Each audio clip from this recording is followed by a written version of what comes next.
Nós vamos estudar do versículo 5 ao 11 essa noite. Filipenses 2, de 5 ao 11.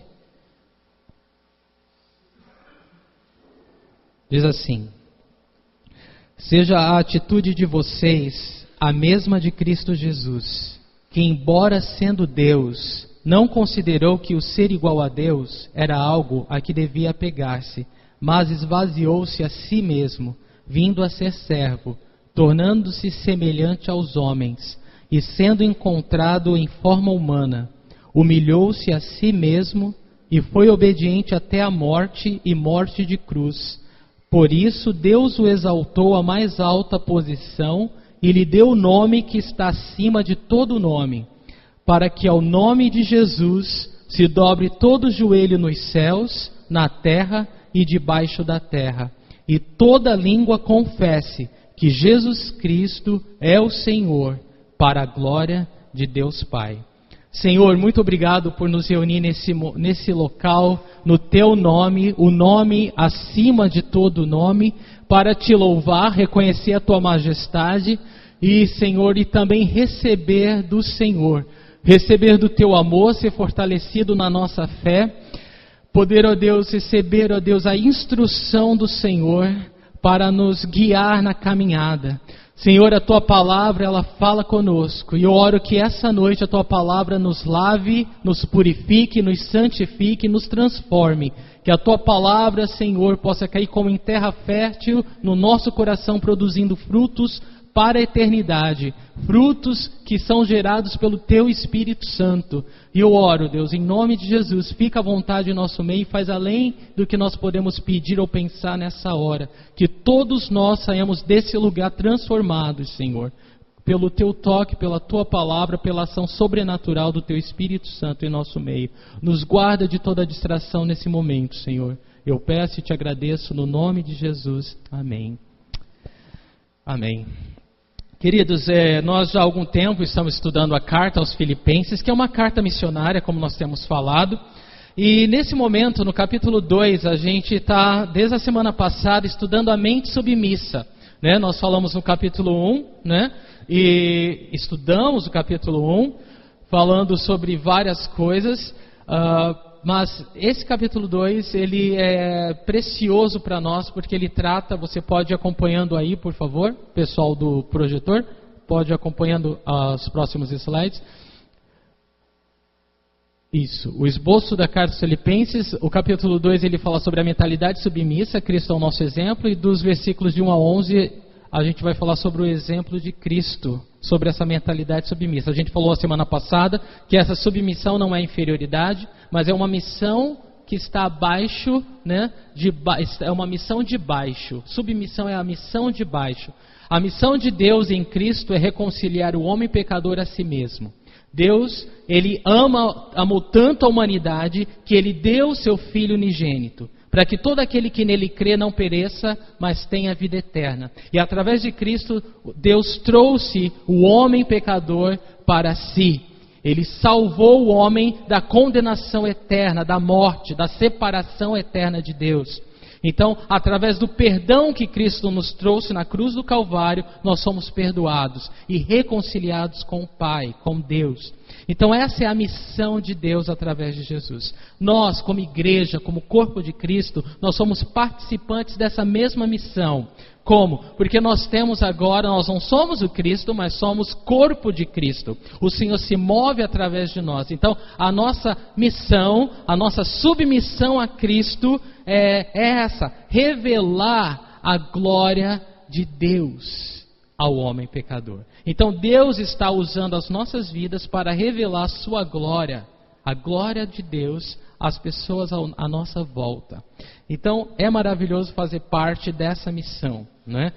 Como eu falei, essa aqui é uma carta missionária, e é por isso que temos falado tanto sobre missão, porque essa é a missão da igreja, né? Revelar a glória de Deus para que o homem pecador seja reconciliado com o Pai. O tema da mensagem de hoje é as características de uma mente submissa. 1, mansidão. 2, serviço. 3, a glória de Deus. É exatamente isso que a gente vê nesses versículos que nós acabamos de ler. Queridos, não há dúvida que o apóstolo Paulo ele escreveu isso inspirado pelo Espírito Santo de Deus. Em poucas palavras, ele descreve a mente de Cristo aqui para nós. Essa é a mente de Cristo. E é muito tremendo que a palavra de Deus fala que nós, porque nós temos Jesus, nós temos a mente de Cristo. Isso está em 1 Coríntios 2,16 e diz assim: quem conheceu a mente do Senhor para que possa instruí-lo? Nós, porém, temos a mente de Cristo. Então eu e você, nós temos a mente de Cristo. Nós sabemos o que o Senhor pensa, o que o Senhor quer, o que o Senhor deseja. Nós temos a mente de Cristo. Isso foi gerado em nós pelo Espírito Santo no momento que nós entregamos nosso coração para Jesus. Nós cremos que Jesus é quem Ele diz que é, o Filho de Deus que veio salvar o homem dos seus pecados. E quando nós cremos nisso, nós entregamos a nossa vida, nós passamos a seguir a Jesus, o Espírito Santo passou a habitar em nós. E nesse momento, nesse novo nascimento, esse nascimento que é espiritual, nós começamos a pensar como o Senhor, a entender o Senhor, porque nós recebemos a mente de Cristo. Então eu e você temos a mente de Cristo. Só que cabe a nós, queridos, a cada dia, escolher seguir os passos de Jesus ou ignorá-los. Então, nós temos a mente de Cristo, isso não é mais dúvida, esse não é o problema. Como cristãos, como igreja, nós temos a mente de Cristo. Só que cabe a nós, a cada dia, ser discípulo e seguir seus passos, ou não, ou ignorar. Nós sabemos a vontade de Deus, nós temos a mente de Cristo, mas nós temos a escolha. Antes, nós não tínhamos o poder de escolha. Éramos escravos do diabo. Nós éramos obrigados a fazer o que ele queria. Mas Jesus nos libertou na cruz e nos deu a mente. Então hoje nós sabemos a diferença. Hoje nós podemos fazer, nós temos o poder de Deus em nós, a mente de Cristo, e hoje nós temos a graça, o poder da escolha. Antes não, mas agora sim. Então, aquele que nasceu de novo, aquele que é filho de Deus, que é servo do Senhor, discípulo de Cristo, a cada dia tem a escolha de seguir o Senhor ou não. E eu oro, que nós estejamos nos rendendo, igreja, ao Espírito Santo de Deus a cada dia. Porque esse é o caminho da bênção. Esse é o caminho que eu e você somos abençoados. É horrível ser cristão, nascer de novo, ter a mente de Cristo e andar como derrotado. Não é essa a vontade de Deus. A vontade de Deus em Cristo Jesus para as nossas vidas é que nós possamos andar como mais do que vencedores em Cristo Jesus, o nosso Senhor. Porque Ele já venceu todas as coisas naquela cruz para nós. Amém? Então nós temos esse poder, nós temos essa escolha, nós temos o direito de filhos e podemos então obedecer. Em nome de Jesus Cristo. Algo que antes da gente ver o versículo 5 eu preciso dizer é que se o Espírito Santo, se nós somos a obra de Deus, se Ele prometeu terminar a obra que começou em nossa vida, e se hoje nós escolhemos obedecer ao Senhor, é porque o Espírito Santo está trabalhando em nós. Amém? Se hoje nós podemos entender a vontade de Deus e fazer a vontade de Deus, isso significa que o Espírito Santo está trabalhando em nós. Mas se nós não dermos ouvido ao Senhor, ignoramos o Senhor, o Espírito Santo, Ele não vai nos forçar, Ele não vai nos obrigar a fazer. Mas quem perde somos nós, Quem perde somos nós. Tá bom? Então isso é muito importante a gente saber. Algumas pessoas elas têm dificuldade de entender isso, não é? Mas Cristo Ele fez toda a obra na cruz. Nós temos a certeza disso. Pela fé nós nos tomamos posse ou nos lançamos nessa verdade, caminhamos nessa verdade. E é por isso que eu enfatizo tanto o ponto, irmão. Se nós estamos seguindo a Cristo, é porque o Espírito Santo está trabalhando em nossa vida. Porque a nossa vida, ela é do Senhor agora. Ela é totalmente espiritual. E é essa perspectiva que a gente tem que ter. De outra forma, a nossa mente está focada no homem. E sempre que a nossa mente estiver focada no homem, nós somos travados e limitados.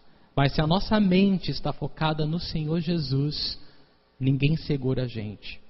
A obra de Deus, ninguém pode impedi-la. Amém? Espero que você esteja compreendendo. Então vamos lá, versículo 5 diz: seja a atitude de vocês a mesma de Cristo Jesus. E aí, então Paulo começa a descrever o que Jesus fez. É claro que ele vai falar sobre esse ato de humildade, esse ato de mansidão, de negar a glória, ou de deixar a glória celestial para se tornar um homem, e como a gente sabe, não apenas um homem, mas um homem com recursos financeiros escassos, um homem pobre, para se tornar uma criança vulnerável aos cuidados dos seus pais, para não ser apenas um homem, mas um servo, um servo. Jesus deixou a sua glória celestial não apenas para se tornar homem, mas para se tornar um escravo.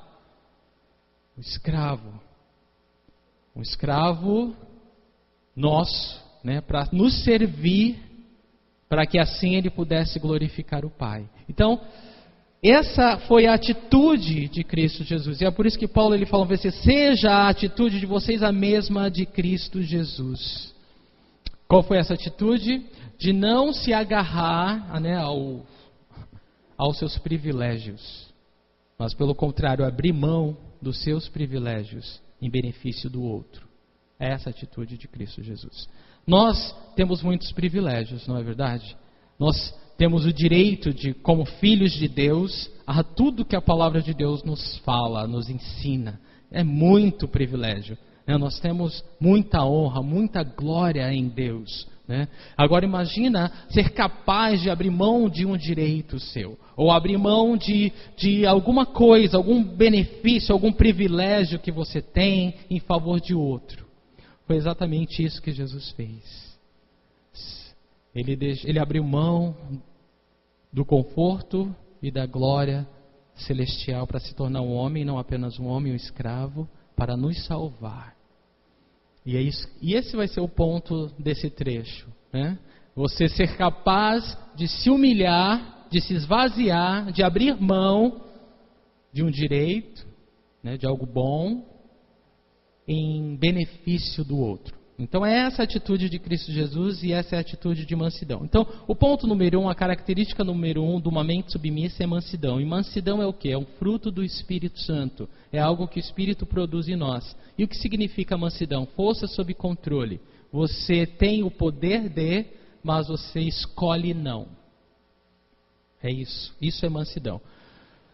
Entre o marido e a esposa, você tem o poder de, ou você tem às vezes o direito de falar uma coisa ou expressar-se de tal maneira ou agir de determinado modo.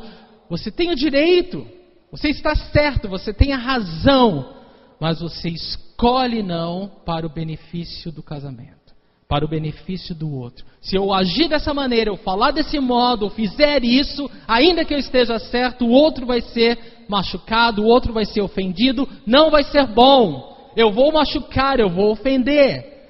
Eu vou abrir mão desse direito, eu vou abrir mão dessa razão, desse privilégio.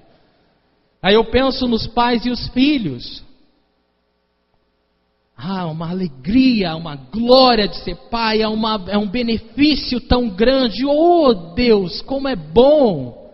Louvado seja o Senhor, não é? Mas quantos pais eles pensam: olha, a palavra divórcio não se discute em casa. Por que não? Porque essa palavra, pela palavra de Deus, nós cremos em Jesus, ela não deve existir no nosso coração, nos nossos pensamentos, na nossa vida. Eu quero viver e tratar o cônjuge de tal forma que os filhos possam olhar e conhecer Jesus. Pais que vivem falando de divórcio ignoram seus filhos. Eles são egoístas. A atitude de Cristo Jesus é não eu, o outro. Quando o pai e a mamãe têm filho e eles falam em divórcio, eles são tão egoístas que nem percebem. Porque eles não estão pensando nos filhos, de nenhuma maneira. Na destruição do lar, no caos que vai ser no psicológico daquela criança. Eles estão nem aí. Tudo que eles pensam é o meu bem-estar, é o que eu quero, é o meu direito, é a minha razão.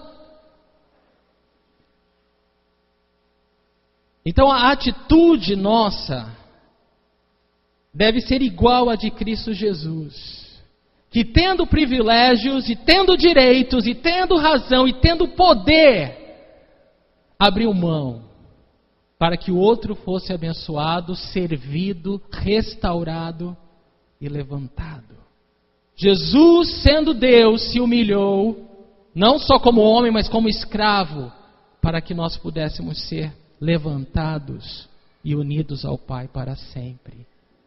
Irmãos, nós que somos igreja e corpo de Cristo e seguidores de Jesus e discípulos do Senhor, nós estamos tendo atitudes iguais à de Jesus? É uma pergunta que eu tenho que fazer e você tem que fazer. É uma pergunta que nós temos que fazer. Porque se eu não estou, você não está, alguma coisa está errada. Porque nós falamos que queremos seguir Jesus, e não foi com uma arma apontada na cabeça. Foi voluntário. Foi voluntário. Se o amor de Cristo tem te alcançado, se o amor de Cristo tem te constrangido, tem também te levado a agir da mesma maneira.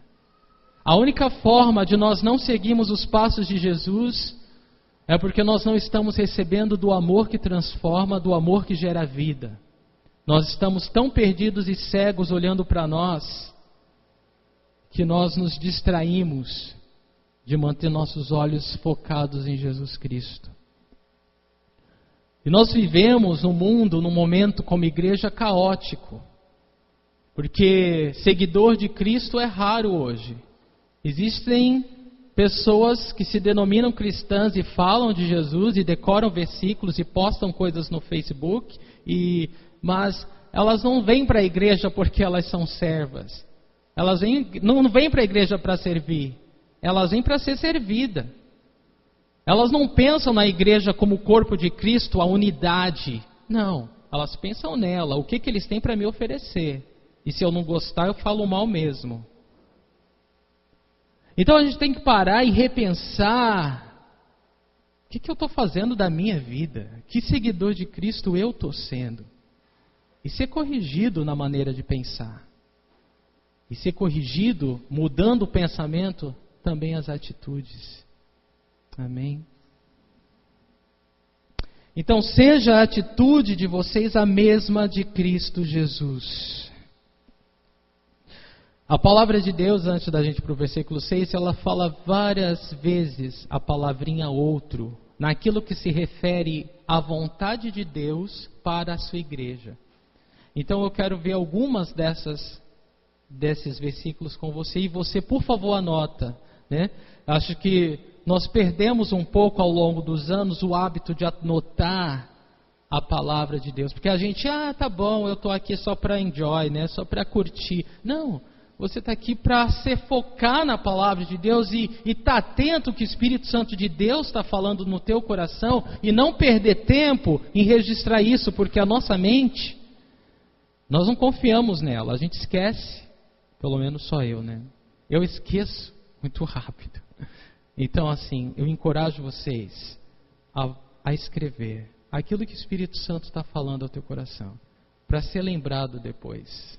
Para ser lembrado depois. Não confia na tua mente. Alguns versículos que você pode anotar do que Deus espera que nós, como igreja, possamos agir em relação ao outro.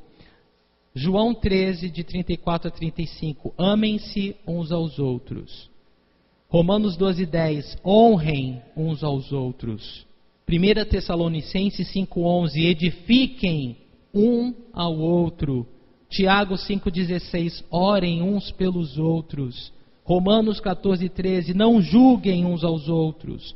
Romanos 15, 14, aconselhem-se uns aos outros. Então, irmãos, ser igreja não é ter um compromisso religioso. Ser igreja é fazer essas coisas. Seguir os passos de Jesus é querer o bem do outro tanto quanto eu quero o meu próprio. Eu sigo os passos de Jesus quando eu me esforço para orar, para edificar, para aconselhar, para abençoar o outro. Quem é esse outro? O estranho? Não. Seu irmão. Vamos começar com aqueles que estão mais próximos. Aí depois a gente vai e alcança os mais distantes. A gente tem falado tanto de missão, não é? E é claro que todos nós concordamos em alcançar os não salvos. Mas quantos de nós precisamos aprender a amar os salvos? A obra de Deus, irmãos, ela começa em casa. Ela começa com aqueles que já são mais próximos. Começa com os irmãos. Isso aqui está falando de igreja, bom? Então é isso. Nós não somos igrejas nominais, mas verdadeiramente seguimos a Jesus como Senhor e Salvador. O versículo 6, ele diz que, embora sendo Deus, não considerou que o ser igual a Deus era algo que devia apegar-se. Irmãos, há uma reflexão importante que a gente deve fazer aqui. Muitas pessoas se saem muito bem quando se trata de responsabilidade. Você quer conhecer o coração, o caráter de uma pessoa, você delega a ela responsabilidade.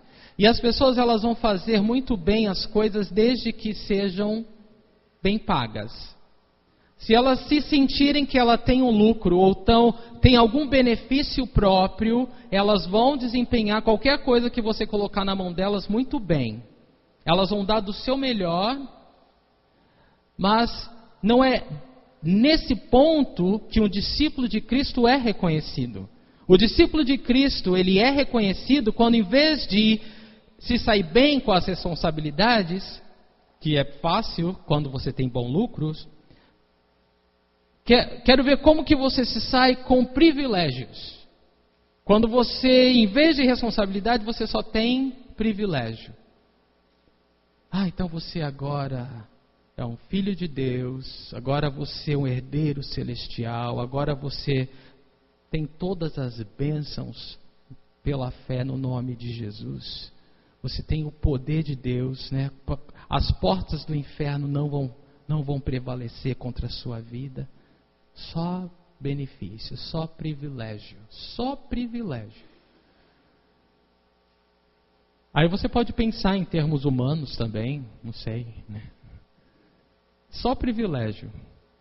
Você pensa num funcionário que vai ter 5 salários. Imagina quanto você ganha, multiplica isso por 5. 5 vezes mais. Férias 3 vezes no ano. Vamos falar de privilégios. Vamos esbanjar. Vamos esbanjar. Porque às vezes a gente não se liga no privilégio espiritual que a gente tem. Daí a gente vive medíocre. Daí a gente vive como um não salvo. Né? Porque a gente não pensa nos privilégios que tem. Bom, mas falando em termos humanos, imagina ser super privilegiado, tá bom? O que você vai fazer com tanto privilégio? Bom, você precisa entender que o que está sendo falado, está em xeque aqui, é o caráter, é o amor ao Senhor, é o seguidor de Cristo. O que você vai fazer com tanto privilégio? Eu vou curtir, né, meu filho? Era esse o ponto. Era exatamente isso que eu queria saber. Era exatamente isso que você talvez precisa saber. Porque se tudo que você pensa com os privilégios que você tiver é em você, desculpa, mas eu não posso dizer que essa atitude é a mesma de Cristo Jesus. Eu não posso dizer que isso foi gerado pelo agir do Espírito Santo na sua vida. Eu não posso dizer que isso é seguir o Senhor. Mas eu não tenho direito? Sim, você tem o direito. Mas se tudo que você fizer com seus privilégios é para você, tem alguma coisa errada. Vocês entendem isso, gente? Então, o servo de Cristo, o seguidor de Cristo, ele é medido não pelas responsabilidades que ele tem, mas o que ele faz com os privilégios que ele tem. É aí que está. Aí que está a diferença. Jesus, embora sendo Deus, não considerou que o ser igual a Deus era algo que devia pegar-se. Ou seja, aqui está afirmando categoricamente que Jesus, sendo Deus, ou seja, Ele é Deus. Esse é quem Ele é. Se você tinha alguma dúvida, se algum testemunho de Jeová fez a sua cabeça algum dia na vida, de que Jesus não é Deus. Aqui está falando para todas as seitas e qualquer um que queira entender ou conhecer Jesus. Sendo Deus, Jesus é Deus. Ele não considerou que o fato dele ser Deus era algo que ele devia apegar-se. Ou seja, Jesus ele não deixou a glória do céu para vir à terra, mostrar superioridade. Não, antes é o contrário, ele se esvaziou de si mesmo. Para se tornar um homem, para se tornar um escravo. Ele abriu mão de títulos, ele abriu mão de privilégios, ele abriu mão de direitos, ele abriu mão do conforto, ele abriu mão de qualquer coisa que era boa para ele, para poder nos salvar. E assim, ele desenhou o modelo dos seus seguidores.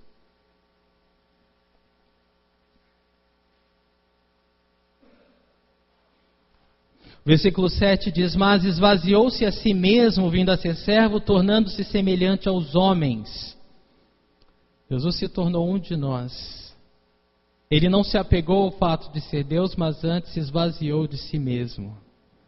Sabe, tudo aquilo que ele poderia, ou qualquer um de nós, se orgulhar de ter. Mas olha quem eu sou, olha o que eu faço, olha os diplomas que eu tenho, olha os títulos que eu carrego, olha o acúmulo de conhecimento que eu tenho. Tudo aquilo que você pudesse, que você, em termos humanos, pode se orgulhar de ter, comparando-se a outro. Jesus, ele abriu mão. Ele falou, isso para mim não significa nada se eu não salvar aquele que perece. E às vezes a gente tem que parar para pensar e considerar isso, né, gente? Será que tudo que temos e tudo que somos, né, vale alguma coisa para nós se isso não gerar algum fruto eterno? Se isso não for disponibilizado às mãos do Espírito Santo, ao poder do Espírito Santo, para a ação de Deus, para a ação sobrenatural de Deus na vida de outra pessoa? A gente precisa pensar sobre isso. Jesus esvaziou-se de si mesmo, vindo a ser servo, tornando-se semelhante aos homens. E é tão lindo, porque quando Jesus deixou a glória celestial para se tornar homem, meu Deus, ele não deixou de ser Deus. Isso é muito importante a gente entender. Prestem bastante atenção nisso. Quando Jesus deixou a glória celestial para se tornar homem, e é tão lindo isso, né? Mas deixa eu concluir esse pensamento, senão eu vou me perder. Quando Jesus deixou a glória celestial para se tornar um homem, ele não deixou de ser Deus em nenhum momento. Pelo contrário, ele adicionou humanidade à sua divindade. Então, isso é perfeito. Jesus, o nosso Salvador, é 100% homem, 100% Deus. Ele é 100% Deus e 100% homem. Ele não ficou menos Deus para ser homem. Não, ele continua sendo Deus, mesmo como homem. Então ele não perdeu nada. Ele apenas adicionou a sua divindade agora à humanidade, para se tornar palpável, visível e comunicar o amor do Pai a nós. Então, isso é só algo como o nosso Senhor Jesus pode fazer. E isso é maravilhoso.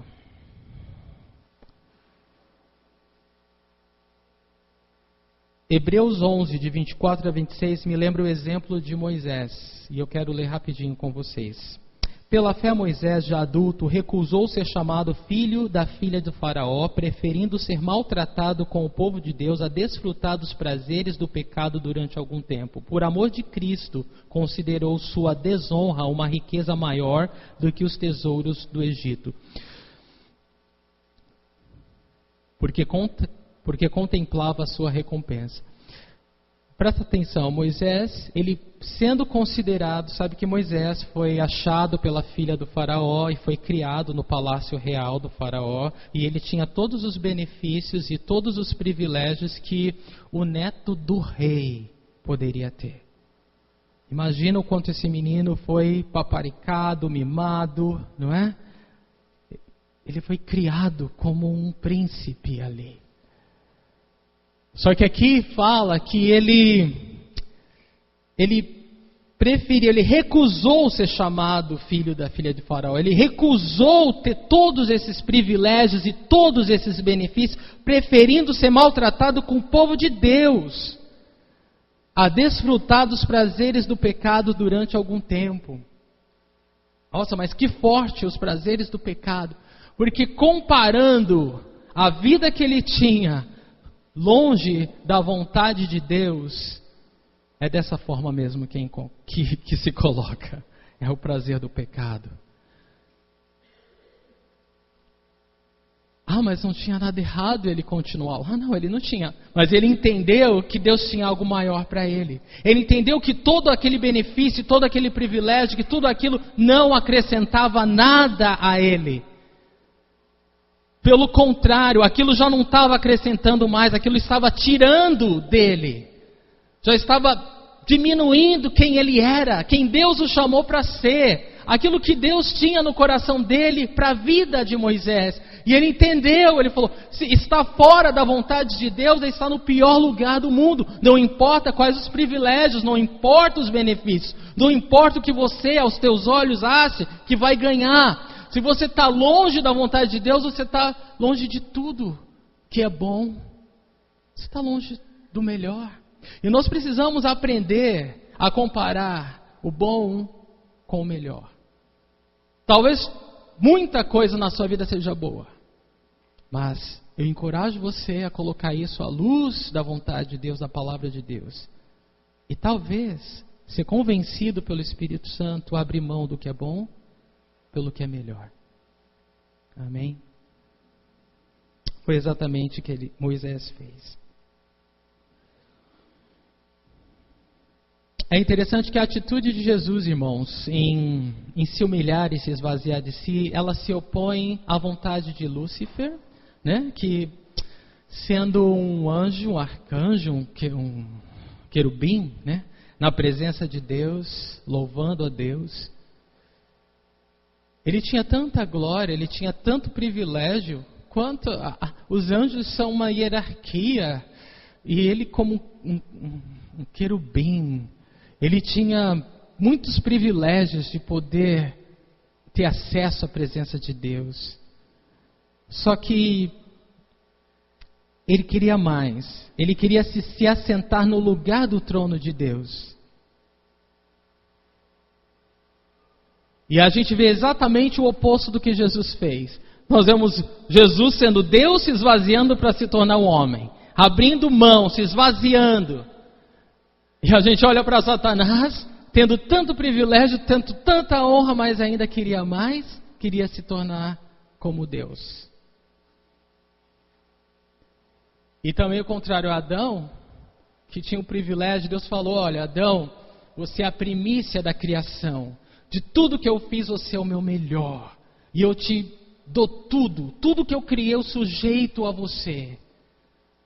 E aí na primeira tentativa, a primeira tentação, que a serpente veio e falou, no dia que você comer do fruto que Deus te proibiu, você vai se tornar igual a Deus. E Adão não pensou duas vezes e falou, é esse o caminho, é isso, é aí que eu vou. E queria mais. Isso para nós é uma lição tão grande, irmãos. É uma lição que nos faz olhar para nós e para os privilégios que nós temos, sejam físicos, materiais, sejam emocionais, sejam espirituais, e a gente se perguntar o que a gente está fazendo com isso, porque muitas vezes a impressão que eu tenho é que nós como igreja somos um bando de ingratos, querendo mais e mais, sendo um saco sem fundo, pensando só em si. E a gente se distancia do propósito de Cristo para a igreja de uma forma que nem percebe. Vocês entendem o que eu digo? E a gente precisa ser um povo grato, um seguidor de Cristo que está determinado em amar a Jesus e seguir a Jesus, mas não de fora para dentro, não, mas rendendo a obra que vai de dentro para fora, rendendo a mente de Cristo, a vontade do Espírito, ao agir sobrenatural dele. em nossas vidas, irmãos. Hebreus 5, de 8 a 9, fala que, embora sendo filho, ele, Jesus, aprendeu a obedecer por meio daquilo que sofreu, e uma vez aperfeiçoado, tornou-se a fonte da salvação eterna para todos os que lhe obedecem. Repara isso, irmãos, presta bastante atenção. Jesus Cristo, sendo Deus, o Filho de Deus, e o fato de ser o Filho de Deus significa nada mais nada menos de ser Deus. Então, Jesus sendo Deus, aprendeu a obedecer por meio daquilo que sofreu. Nossa, mas eu odeio sofrimento. Nossa, mas que palavra maldita é essa? Está amarrado, está quebrado. Né? Sofrimento, sai para lá, bate na madeira. Sofrimento. O Filho de Deus, ele aprendeu obediência por meio do seu sofrimento. Se eu e se você queremos aprender obediência, vai ser por meio do nosso sofrimento. Ah, não, mas tem uns que vão pela dor, mas eu vou pelo amor, meu filho. Você tá passado aí, você está por fora. Ah, glória a Deus, né? Glória a Deus. Glória a Deus que você está quarta da trindade já, né? Glória a Deus pela tua vida. O sofrimento é inevitável, não é? Nós estamos no mundo que jaz no maligno, nós estamos expostos, né, a tanta pecaminosidade, a tanta crueldade, a tanta insubordinação, tanta falta de temor a Deus. Então o sofrimento ele é inevitável. Mas a obra do Espírito Santo em nossas vidas, irmãos, para a gente assimilar a vontade de Deus, ela se dá através do sofrimento. Nós batemos a cabeça, é como andar de bicicleta, ninguém, né, anda de bicicleta e nunca levou um tombo, né? Sei lá, talvez tenha alguém super dotado aqui, tá bom? Talvez esse não seja o melhor exemplo, mas o que eu quero dizer para você é que nós aprendemos obediência, assimilamos a vontade de Deus por meio daquilo que nós sofremos. Nós aprendemos a abrir mão de nós mesmos. É como se nós tivéssemos que bater a cabeça para entender que esse não é o caminho. É como se tivesse uma porta e você desse cabeçada nessa porta para ela abrir na marra. Só que quando você se dá conta, você está com um galo desse tamanho na cabeça, porque não é a porta, não é o caminho. Só que você só aprende depois, você só entende depois, né, que o galo está desse tamanho. Espero que vocês entendam o que eu quero dizer. Mas nós aprendemos a obedecer por meio do que sofremos. Então não adianta esse discurso, crente não sofre. Talvez você não sofra, mas aí eu tenho que te aconselhar a meditar um pouco que caminho você está trilhando, meu irmão. Por favor. Por favor, examine-se a si mesmo e repare que caminho você está indo, tá? Porque nós sofremos. Na verdade, toda a criação geme, sofre até a revelação dos filhos de Deus, até o momento final, onde tudo isso aqui vai ser trocado pela glória celestial, pela volta de Jesus. Mas até lá nós sofremos, irmãos. Não que a gente procure o sofrimento, mas é porque ele é inevitável.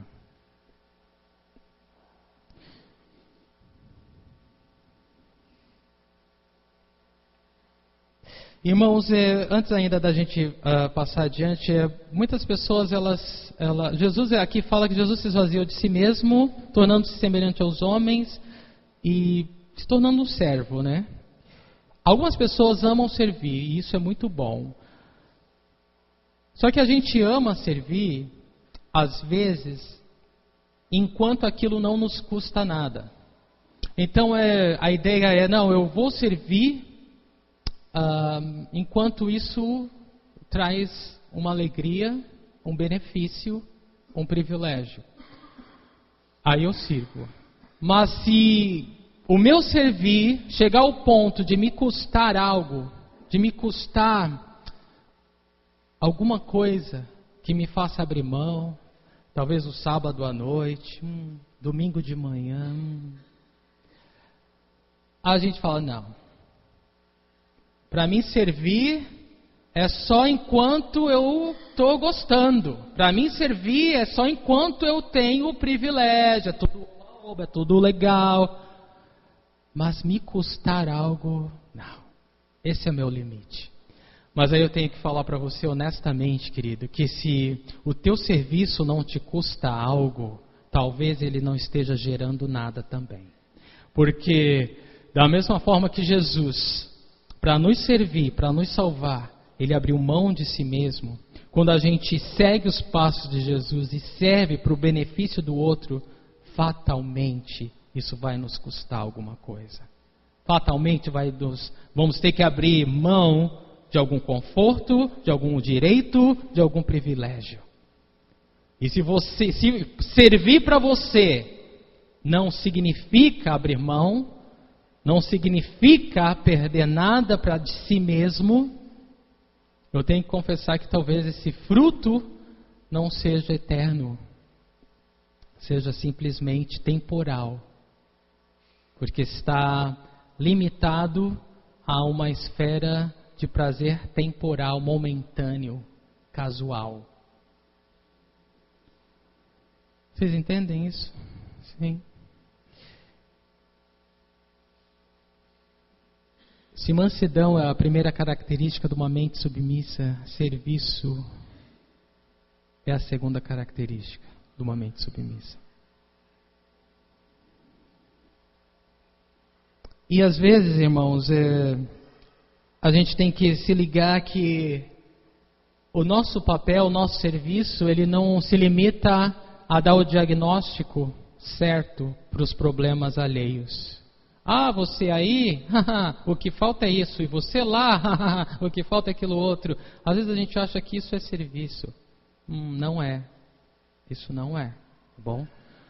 O serviço, ele te leva a ser solução, parte da solução. Parte da solução. Eu não vou apenas te falar, se vira. Não, eu quero te ajudar a resolver isso. Ah, isso é serviço. Isso é o que Jesus nos ensinou. Ele olhou para o homem, viu o homem afastado de Deus, separado eternamente. Ele falou, só orar não dá.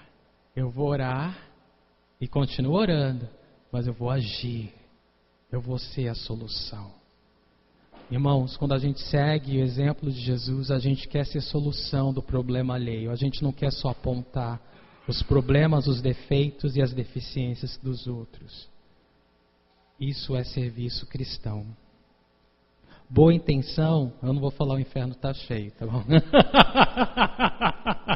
Já falei, né? Não, mas boa intenção não ajuda muito, né? Ah, mas eu tinha uma boa intenção. Mas na prática, o que você fez? Nada, mas eu tinha uma boa intenção. Então, querido, a gente precisa, até nos momentos de honestidade, boa intenção do coração, orar antes para ser guiado pelo Espírito Santo, porque a gente não vai melhorar, a gente vai tornar a situação ainda pior, tá bom? Então, se você não pode, na prática, fazer parte da solução do outro, você ora até você encontrar em Deus um meio de ser parte da solução do problema do teu irmão.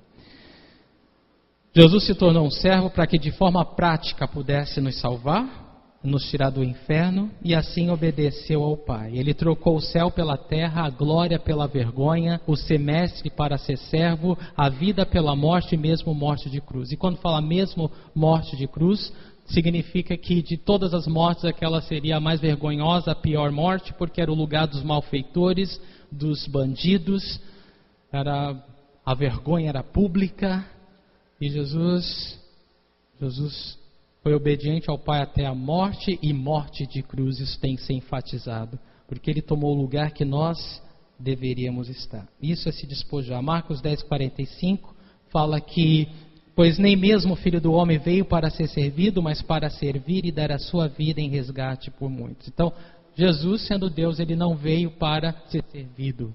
Ele veio para servir e dar a sua vida em resgate de muitos. E o versículo 8 fala: e sendo encontrado em forma humana, humilhou-se a si mesmo e foi obediente até a morte, morte de cruz. E eu quero falar para você, querido, eu sei que eu já falei, mas ele se humilhou. Quando Jesus se humilhou na forma de homem, ele não apenas se humilhou ao se tornar semelhante ao pecador, mas ele se humilhou para se tornar um homem pobre, uma criança, ter uma profissão pouco valorizada, esperar até os 30 anos para de fato cumprir a missão pela qual ele nasceu. E ele se humilhou tendo a companhia dos seus discípulos, ou está cercado por uma multidão enferma, leprosa, doente, marginalizada. Ele se humilhou tendo todas as tentações que eu e você como homens podemos passar por, e Jesus suportou a todas elas. Ele se humilhou ao passar por necessidades fisiológicas. Ele sentiu fome, sede, cansaço, sono, ia para o banheiro, fazer número 1, número 2. Isso é se humilhar também.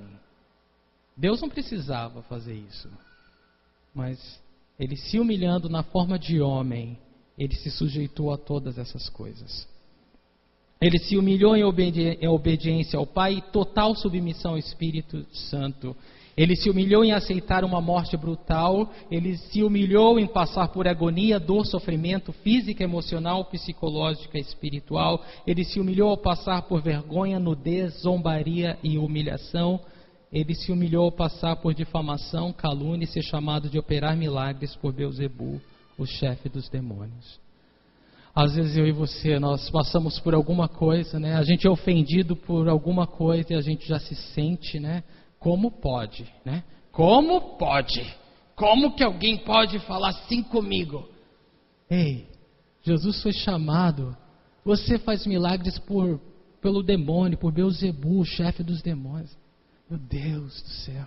Se o nosso Jesus passou por isso, você acha que eu não vou passar, meu irmão? Você acha que você não vai passar? O que a palavra de Deus fala? Não é o servo maior que o seu Senhor. Não é. Eu e você, nós não somos maiores. Se eles fizeram isso com Jesus, Jesus mesmo falou, pode esperar. Vamos fazer com você também. Se você está seguindo a Cristo, esse é o caminho. Pode esperar ser caluniado, criticado, difamado, zombado, humilhado, tudo isso, pode esperar. E glorie-se, diz a palavra de Deus. Se regozije, tenha grande alegria, porque Jesus também passou por isso.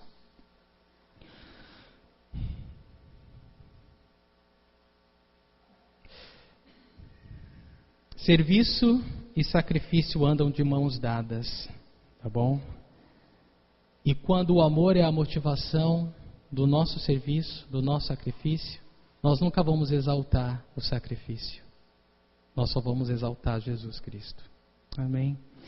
Se vê uma pessoa se gloriando do sacrifício, ela não está com a mente submissa. Ela não está, de fato, com a mente de Cristo Jesus. Ela está procurando alguma forma, até na humilhação, de ser exaltada. Só que isso é uma tolice. Dá para rir, né? Mas isso é verdade. Isso é uma tolice, porque se aquele que se exalta será humilhado, mas aquele que se humilha será exaltado. É uma promessa. É uma promessa. Versículo 9 fala: por isso Deus o exaltou à mais alta posição e lhe deu o nome que está acima de todo nome. Veja, irmãos, porque Jesus se humilhou em obediência, em serviço, em sacrifício, Deus, o Pai, o exaltou à mais alta posição. Repara que não foi Jesus que se exaltou. Não foi Jesus que se exaltou em nenhum momento. Ele deixou isso a serviço do Pai. O Pai o exaltou. E talvez eu e você possamos passar por situações, não é? E passamos diversas situações em que nós somos humilhados, perseguidos, zombados, a exemplo do Senhor Jesus. E o que eu quero, o meu conselho, e o que a palavra de Deus nos diz é que deixa que o Senhor te exalte. Não lute com as suas próprias forças. Não queira ser você mesmo seu próprio advogado. Deixa Jesus te defender. Porque quando eu tento me justificar, quando eu tento mostrar a minha razão, quando eu tento convencer o outro, eu só estrago mais as coisas. Mas se eu confio que esse é o caminho da glória, se esse é o caminho que Jesus trilhou, que eu estou seguindo seus passos, eu tenho mansidão, eu descanso em Deus e eu espero que ao seu tempo o Senhor me exalte. E Ele exalta, irmãos, e Ele exalta. Mas é preciso esperar, é preciso crer, é preciso confiar. Mas Ele exalta. A palavra de Deus mesmo diz, 1 Pedro 5,6: portanto, humilhem-se debaixo da poderosa mão de Deus, para que Ele os exalte no tempo devido. Existe um tempo devido. Você precisa suportar até o tempo devido, e no tempo devido Deus vai te exaltar. Amém? Você crê nisso? Amém, né? Eu creio também. Então, deixa Deus exaltar você, o tempo devido. Então, porque Jesus se humilhou, Ele deixou que o Pai o exaltasse, e o Pai o exaltou. Então, esse é o caminho da humildade, esse é o caminho do serviço, da mansidão, do sacrifício, do outro, do pensar no outro, do servir ao outro, do perder para que o outro possa ganhar. Eu fico imaginando quantos casais entendem isso na prática, que às vezes vai precisar perder para que os dois ganhem, às vezes vão ter que pensar isso, que os dois vão ter que perder para que os filhos ganhem, e cristianismo começa em casa, o próximo mais próximo é o cônjuge, e a gente precisa começar ali a seguir Jesus. Senão não adianta vir para a igreja, falar um monte de glória, lá. Não adianta. Ou você está seguindo Jesus ou não está. Ou o Espírito Santo está trabalhando na tua vida ou não está. Não tem meio termo, não tem em cima do muro, não tem área cinza. Amém? Versículo 10. Para que ao nome de Jesus se dobre todo o joelho nos céus, na terra e debaixo da terra, e toda língua confesse que Jesus Cristo é o Senhor, para a glória de Deus Pai. Então veja que o resultado do esvaziar-se, do humilhar, do serviço é a glória do Pai.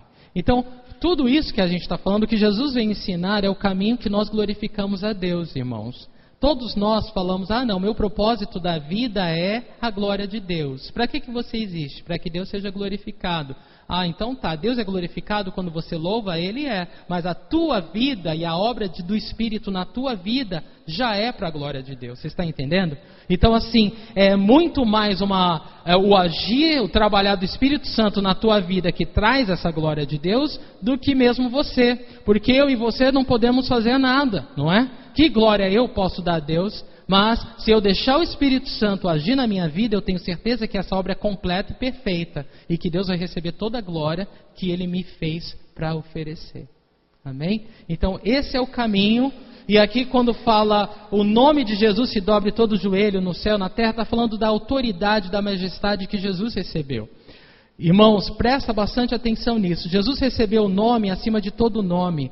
E a palavra de Deus no Antigo Testamento, Isaías 45, de 22 a 25, você apenas anota. Ali fala que essa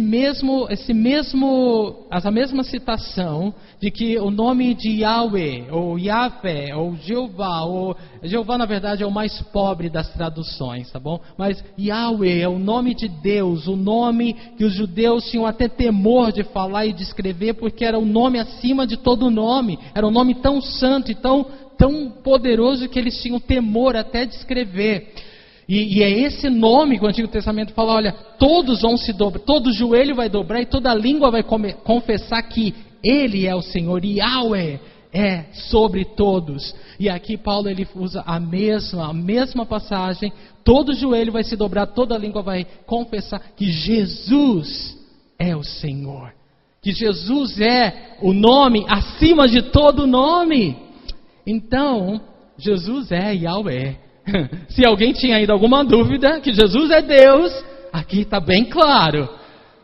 Porque é diante de Jesus que todo joelho vai se dobrar e toda língua vai confessar que Ele é sobre todos. Que não existe nada além dEle. nada acima dele. Ele é perfeito, ele é santo, ele é completo, ele é tudo. E quando fala nos céus, na terra e debaixo da terra, está falando de anjos, demônios, vivos e mortos. Está falando que todos um dia, toda língua vai confessar, vai reconhecer. Nós temos o privilégio de reconhecer Jesus como Senhor hoje pela fé. Mas muitos vão reconhecer isso lá naquele dia, tendo que se dobrar e tendo que confessar que não existe outro, não há nome acima do nome de Jesus. Mas por causa da condenação eterna, por terem escolhido não crer no nome do Filho de Deus. Jesus não veio condenar a terra, ele veio salvar o mundo, porque condenada a terra já está, condenado o pecador já está. Jesus é o